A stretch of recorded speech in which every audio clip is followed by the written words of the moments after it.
ప్రకటన ఈ రోజు మార్టూరు గ్రామంలోని కాంగ్రెస్ పార్టీ ఆత్మీయ సమావేశం జరిగింది। ఈ సమావేశంలో బాపట్ల పార్లమెంట్ మాజీ ఎంపీ కేంద్ర మంత్రి జేడీ శీలం పాల్గొన్నారు। ఆయన ప్రసంగిస్తూ కాంగ్రెస్ పార్టీ అధికారంలోకి రావాల్సిన ఆవశ్యకతను వివరించారు।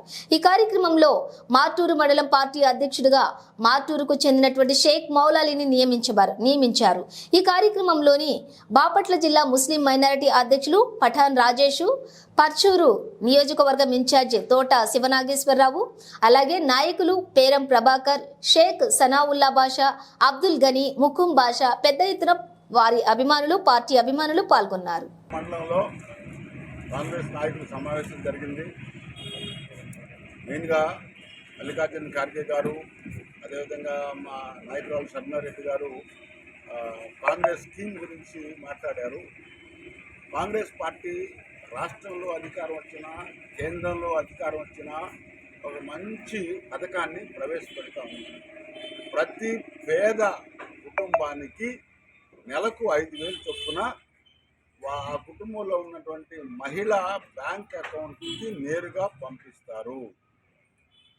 ఎందుకు ఈ 5,000 నెలకి అంటే, పెరుగుతున్నటువంటి ధరలు, ఉప్పు, పప్పు, నూనె, కూరగాయలు, వంట గ్యాసు, ఇంకా డీజిలు, పెట్రోలు, రైతుకు ఏది అవసరం అవుతాయో అవన్నీ కూడా పెరిగినాయి। పేద కుటుంబాల్లో ఉండేటువంటి వారు ఆ పెరిగిన ధరల నుంచి కొంత ఉపశమనం పొందేదానికి వీలుగా ఈ 5,000 రూపాయలు ప్రతి నెల, అంటే సంవత్సరానికి 60,000 ఆ డబ్బు పేదవారికి చెందాలి। కేంద్రంలో కాంగ్రెస్ కూటమి అధికారంలోకి వచ్చినా సరే, రాష్ట్రంలో వచ్చినా సరే ఈ స్కీమ్ వర్తిస్తుంది। రెండోది యువ న్యాయం। యువ న్యాయం అంటే రాహుల్ గాంధీ పాదయాత్ర చేసేటప్పుడు చాలామంది యువకులు అయా మోడీ గారి విధానాల వల్ల మాకు నష్టం జరిగింది, చాలా పరిశ్రమలు మూతపడటం వల్ల మా ఉద్యోగాలు పోయినాయి, ప్రతి సంవత్సరం 2 కోట్ల ఉద్యోగాలు ఇస్తానన్న ఆయన అది ఇవ్వకపోగా ఉన్నటువంటి ఉద్యోగాలు కూడా పోయినాయి అని చెప్తే, అందుకని ఆయన మేము అధికారంలోకి వచ్చిన వెంటనే 6 లక్షల ఉద్యోగాలు భర్తీ చేస్తామని చెప్పారు। రెండవది, ఏదైతే కాలేజీ, యూనివర్సిటీ విద్యార్థులు చదువుకుని బయటకు వచ్చారో వారికి సంవత్సరం పాటు 1 లక్ష రూపాయలు ఇచ్చి అప్రెంటిస్షిప్ పెద్ద పెద్ద కర్మాగారాల్లో కానీ, పెద్ద పెద్ద సంస్థల్లో కానీ, పెద్ద పెద్ద ఉద్యోగ పద్ధతుల దగ్గర ట్రైనింగ్ ఇప్పిస్తారు।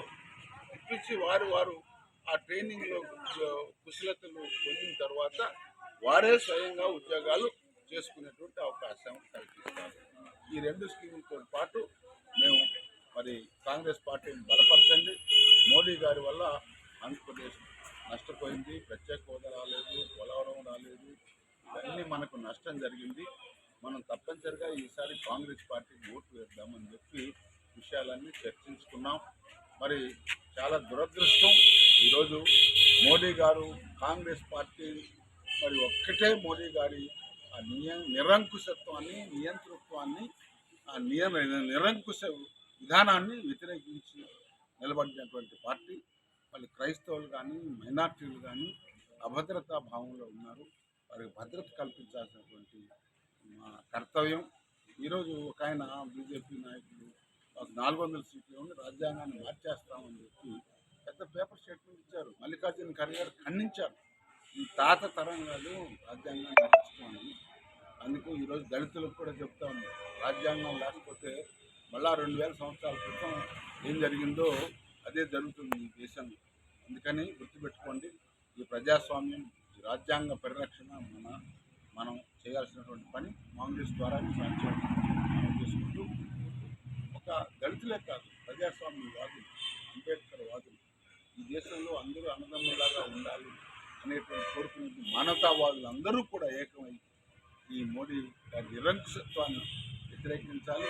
మోడీ గారికి పాదాలు వచ్చేటువంటి పార్టీలు వాళ్ళని కూడా బయట పెట్టాలి। చాలా కటువుగా ఉంటుంది వింటానికి, కానీ వాస్తవం ఇది। 10 ఏళ్ళు ఆంధ్ర రాష్ట్రానికి ఏమి చేయకుండా మోసం చేసి ద్రోహం చేసినటువంటి వారితో స్నేహం చేసిన వారిని ఏమనాలి? మీరు ఆలోచించి ఓటు కాంగ్రెస్ పార్టీకి, కాంగ్రెస్ పార్టీ మిత్రులకి